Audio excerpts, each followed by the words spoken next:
Good evening. Coming up in Mello TV Evening News, Beryllium employee detained in connection with deadly heist to face identification parade. Foreign Affairs and Foreign Trade Minister addresses illegal migration amongst Jamaicans. And a 13-year-old girl in hospital this evening after being shot by a gunman while traveling on a bike taxi. And now the news in detail. We begin with news this evening with a follow-up of the Beryllium multi-million-dollar heist.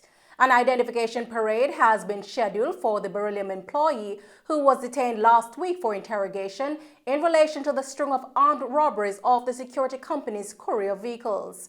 The suspect, who worked as a treasury officer at Beryllium, would be subject to an ID parade in connection with the attack on the Jamaica National Bank at the Portmore Pines Plaza in St. Catherine on February 27.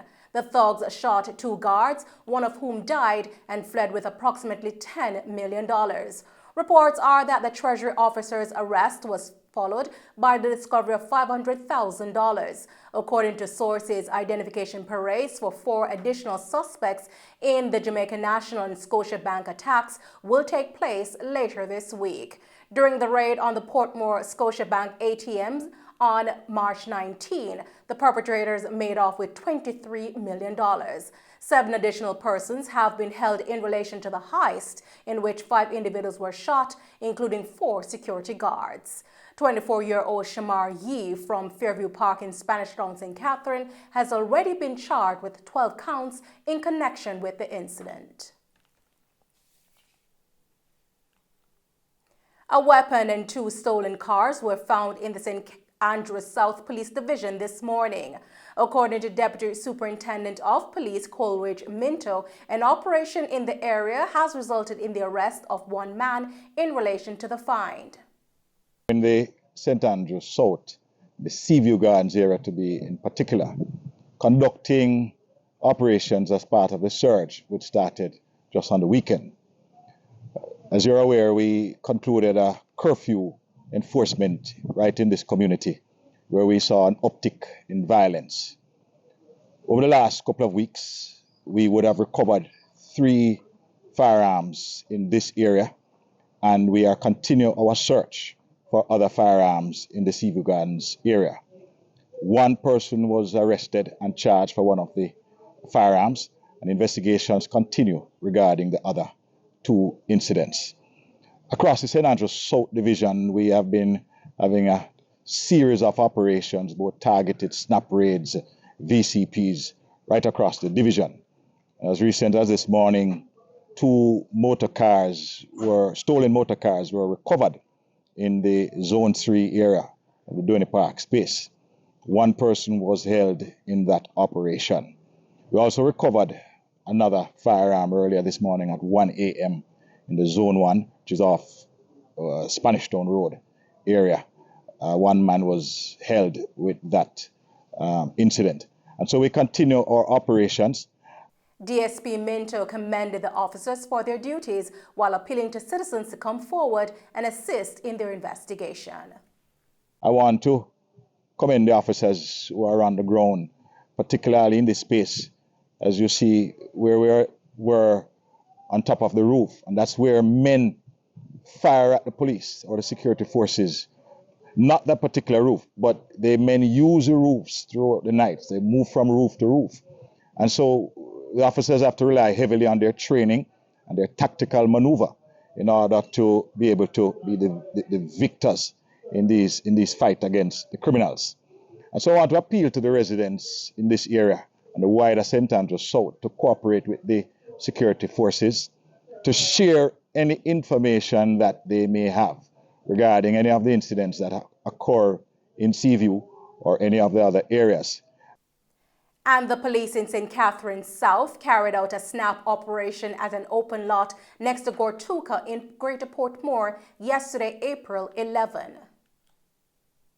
At around 8:30 p.m. According to the police, the officers approached 3 individuals who had been acting strangely.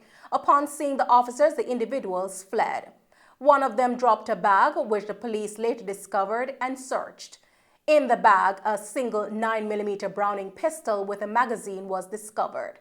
The men successfully eluded capture. Minister without portfolio in the Ministry of Economic Growth and Job Creation, Everett Warmington, toured a number of roads in western Westmoreland today and stated he would be putting money aside to help with an initiative to get some of the roads repaired. To be addressed, and you have the Grange Little London, and we have the Moreland Hill that we're going to be addressing. We have the other drain system, drain problem. Top Road, yes. Top Road. And Little London and Salmon Point.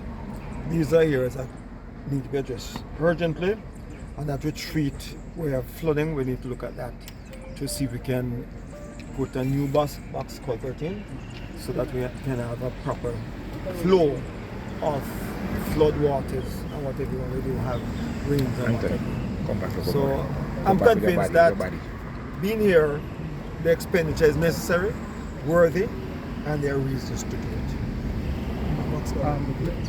Well, today we are pleased. The constituency of Westmoreland Western welcomes Minister Warmington.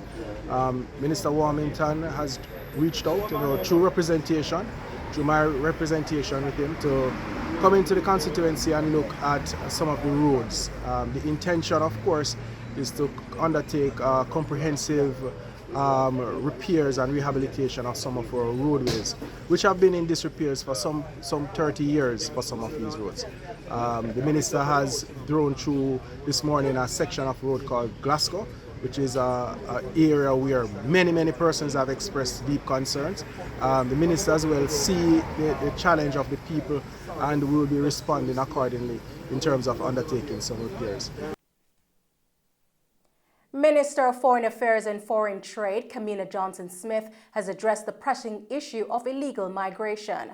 Minister Johnson-Smith gave her comments today at a post-cabinet press briefing.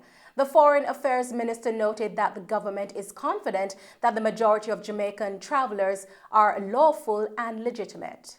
Migration. I just want to say, with regards to reports which have been in the public domain on this regard, I want to reiterate that we are quite clear and confident that the majority of our travelers to these locations are lawful and traveling for legitimate purposes.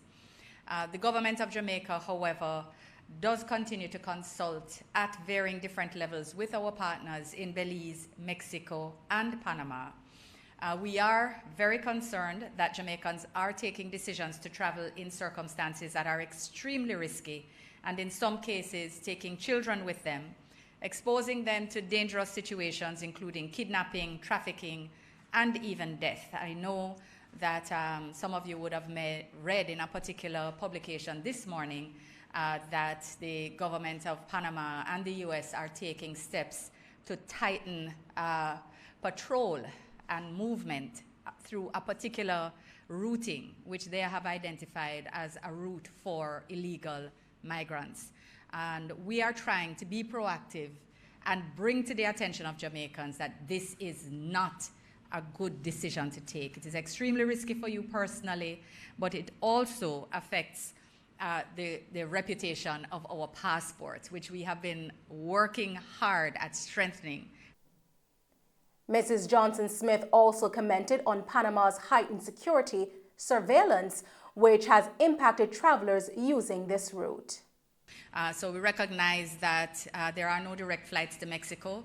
So Panama is the route both to Mexico and to Belize, and that Panama is therefore that very first point of entry, and they have clearly implemented heightened immigration surveillance, and therefore this is affecting both people who know they were traveling with unlawful intent, and they are able to, or rather their immigration officials are being trained in how to recognize when people have clearly been coached in how to address their immigration interviews, and it is also affecting persons who are traveling lawfully.